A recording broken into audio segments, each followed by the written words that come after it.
Hello, welcome back to Madrona's Pulse Teachings, and we are talking about the astrology of the week ahead. I'm going to chat with you for the week of February 17th through 23rd. Hello from a very, very, very snowy Toronto. We've been snowed in a bit today. I hope this finds you doing well enough wherever you are. And full disclosure, before I get into it, I have been writing all day, working on a project, and you're the first person that I'm really talking to. So I'm just in other realms, but that's good, I think. We'll find out, because this is a week to really lean in to Piscean meanings, to Piscean realms. Yes, we're going to have the suns move into Pisces. And so that, of course, brings in Pisces season, but we actually have some important cosmic conversations going on with both Saturn and Mercury, who are in Pisces as well, and the sun is moving into Pisces. So, right away by my saying that, Pisces is that water energy that is the ocean. It is the collective unconsciousness. It is us moving into consciousness through structures of meaning making that defy and transcend ordinary language. It is nonlinear, it is interdimensional, and it is full of deep emotion. So that kind of brings in some of the energy that we're working with. This is also a week in which we are moving toward Mars stationing direct. That is going to happen on the last day of this week, which is the 23rd of February. Okay, so just knowing that as well, we're coming into Mars stationing direct in Cancer, more water energy. So there's a lot of water activated in our psyches right now. So let's move through this week and kind of see how some of this is going to play out. We also have a lot of strong divine feminine energy coming through. Strong divine feminine energy coming through. We also have strong conversations with Sedna. Okay, and Sedna again is that far out galactic energy of massive transformation through divine feminine wisdom that far exceeds, especially a linear cognitive drive, but it far exceeds anything that really makes sense in those, how we get taught to try and put meaning into boxes, and it's like, it's all neat and it's nice and we can put it on the shelf and look at it and it's organized and we can order those boxes. Said no. She is moving through myths and culture, and she is changing myths and culture, and she is transmuting into the Inuit goddess of the sea. And she is very powerful energy, and because she is so far away, it's only when she's in a very close conversation with our closer planets and the personal archetypes that they pull up within our kind of body psyche awareness, and she's doing that this week. Okay, so there's also that deep transformation energy coming through, and we literally start the week off with that. Okay, so on the 17th, so again 17th to the 23rd, Pallas Athena, asteroid Pallas Athena, which brings in, she is that divine archetype, divine feminine archetype of the wise strategist, right? She moves the chess pieces. She doesn't even have to step into battle, even though she's one of the gods of battle and war. And so she moves into Aquarius, okay, on the 17th. And that means that she's at 0 degrees Aquarius, which puts her in her exact trine with Sedna, and she's going to be in that trine for most of this week. So Pallas Athena coming into Aquarius, this is higher self wisdom. And that again, higher self meaning that it's taking us out of this plane, and it is the glimpsing that transcends ego. And as she does that, however, she's trining Sedna, and she's also going to be coming into her conjunction with Pluto. And so that exact conjunction with Pluto, she's moving toward it all week, and it actually is going to come next week on the 24th is when it will be exact, but she's only 2 degrees away from that Pluto. But she is in that exact trine with Sedna for the first few days of this week. And so there we have, it is extremely transformational in our ability to access that wise, higher mind self who is, there's no way around it. Athena is the ultimate strategist.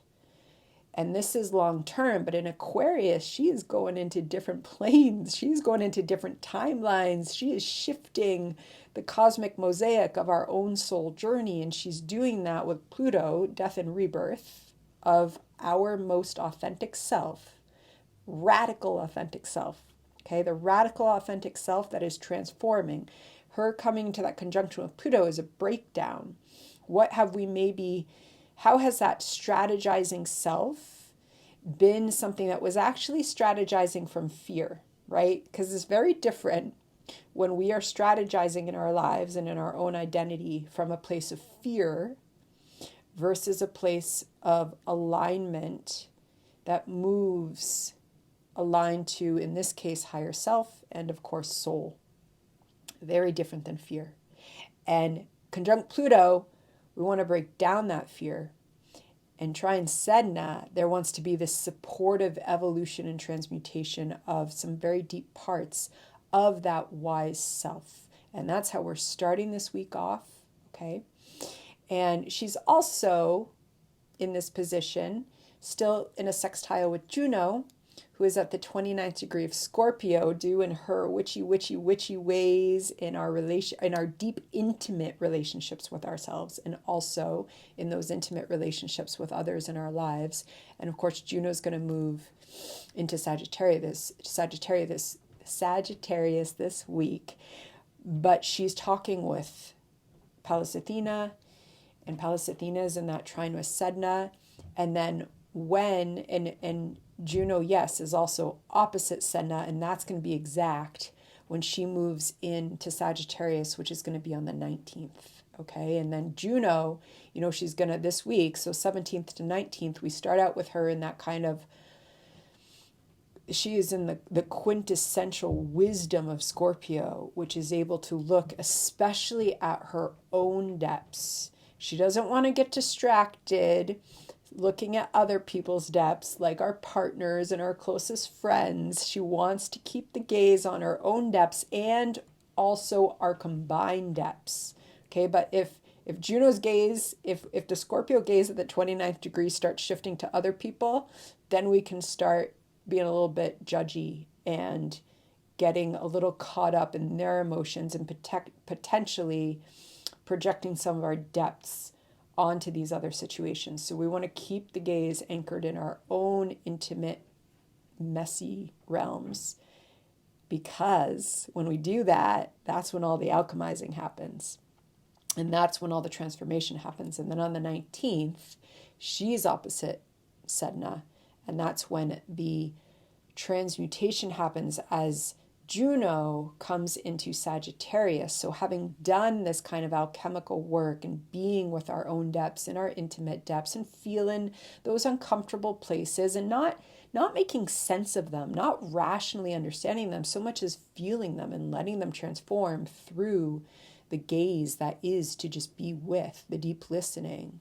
Then Juno moves into Sagittarius, and she, who represents, our very deeply committed partnerships, whether that's with a romantic partner, those few friends in our lives that we are journeying with, and also people that we're kind of just enmeshed with in different ways where we really want to work to show up with our integrity. Juno moves into Sagittarius, bringing this buoyancy, this more seeker, adventure, joyful spirit that opposite Sedna wants to bring in, really transformative understanding of how our relationships are going to take us on adventures. They're going to take us further in our life. Okay, so that energy is also talking to our Pallas Athena, who's moving into that radical authenticity of wisdom, also transforming with Sedna. So there's a lot of divine feminine energy, and it's strong and it's powerful. And also our sun, of course, on the 18th, happy solar return to all of our Pisces Suns out there as we enter Pisces season, because that's what happens on the 18th. And as the sun moves into Pisces, the sun comes into an exact square with Sedna. So we have a very active Sedna. And, the sun is entering Pisces on the 18th. Pisces is very different energy. Pisces season is very different than Aquarius. So on the elemental level, we move from air into water. We move from wanting to understand, from wanting to be in that visionary place of awakening our authentic vitality, because this is the sun, in a way that understands, in a way that is extremely intellectual, into the depths of the ocean, into that Piscean energy that I was talking about in the beginning, into feeling. But Pisces feels, and it doesn't just feel itself. Pisces feels others. Pisces feels the grief of the earth. Pisces feels the mystical heights of union with the divine. Pisces feels deeply. And so that sun moves, and as that happens, it's squaring Sedna. So we also want to be mindful that we could be feeling stuff this week, okay?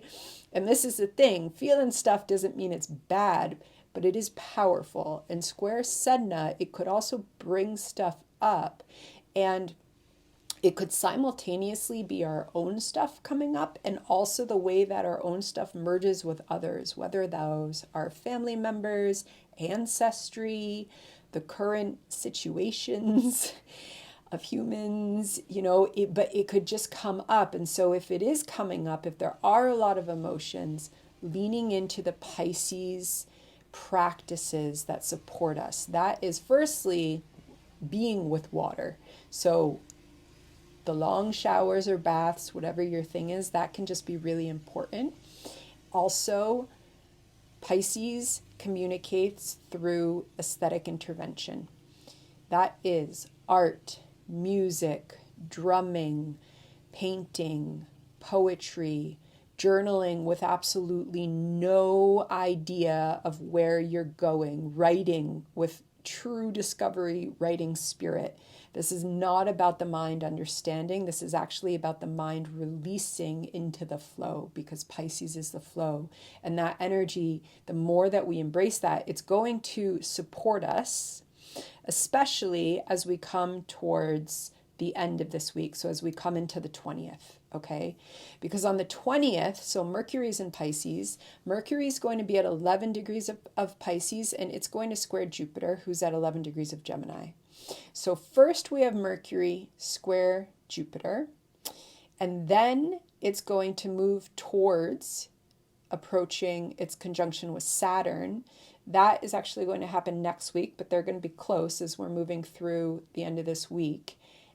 And that Mercury is also at the end of the week on the 22nd and the 23rd, it's going to trine our Mars retrograde, who is stationing direct.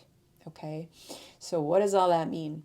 So Mercury is our thoughts. It's how we communicate. It's how we express. Mercury is already in Pisces, so we've been wanting to lean into those Piscean realms in terms of communication. Wonderful when Mercury is in Pisces. It is wonderful for art practices. It's also wonderful for bringing clarity to emotional struggles and or journeys that we've been on through art practices. It can be quite revelatory. Also meditation. And then that Mercury, firstly, it squares Jupiter, who's in Gemini.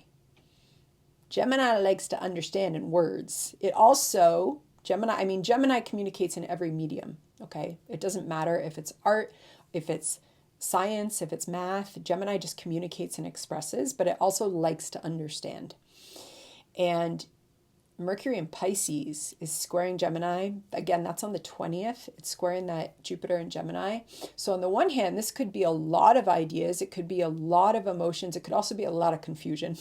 It could also be not, and it's going to be more confusion if we're trying to understand it, because Mercury is in Pisces. And by that time, our sun is in Pisces. And also by that time, that Mars in Cancer is it's starting to do the gear grinding of any retrograde planet / archetype stationing direct as it impacts us and wakes us in our psyches and bodies. And so we do want to pull back. And if things are just going a little awry or not making sense, we just kind of want to put our hands up and say, all right, I'm going to check in later. I'm going to walk away. I'm going to have a nap. Pisces likes naps in this type of energy. That might be really important. Pisces is dreams, okay? So if it's not making sense in this waking realm, go check out what's happening in dream realm, okay? And so then there's going to be that square, and then Mercury is going to come into its trine at 7 degrees of Pisces with our Mars retrograde at 7 degrees of Cancer, who stations direct on the 23rd. Okay, so 20, as we approach that 20th and then through the 23rd into next week, always as a planet is stationing direct, we do say right before and after is kind of when it's really activating us. And activating doesn't mean good or bad, it just means activating. That said, this is Mars, our active drive, who's been on a mighty journey in Cancer, helping us to literally recalibrate our drives to what is important for nurturing and care and love of self and love of others.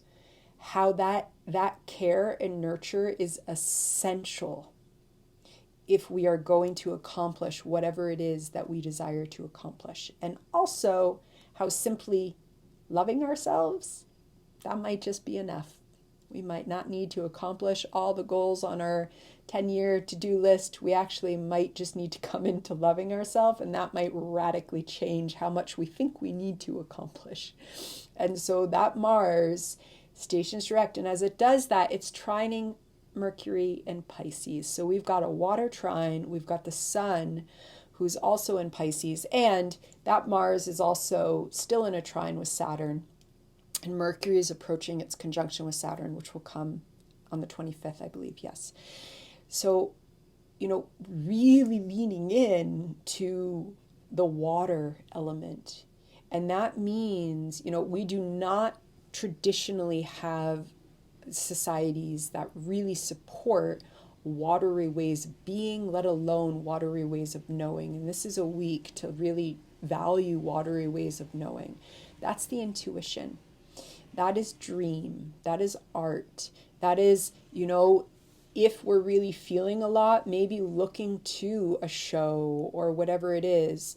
And yet, I was just teaching this in one of my media classes, that there's a lot of different ways of engaging with media. And especially a lovely practice for those of us that love psychoanalytical work is to if there's a show that we're just kind of in, maybe we're binging it or whatnot.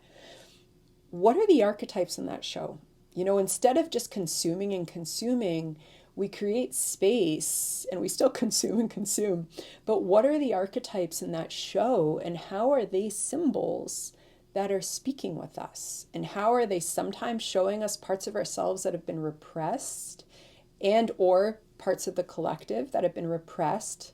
I love to go down lines of vampire fads with this type of cultural theory, but especially in our own life, what's in there that has potentially been repressed, and what's in there like what we sometimes call the golden shadow? What do those characters have that, I'm working on, and I want to shine, and I want to have that freedom?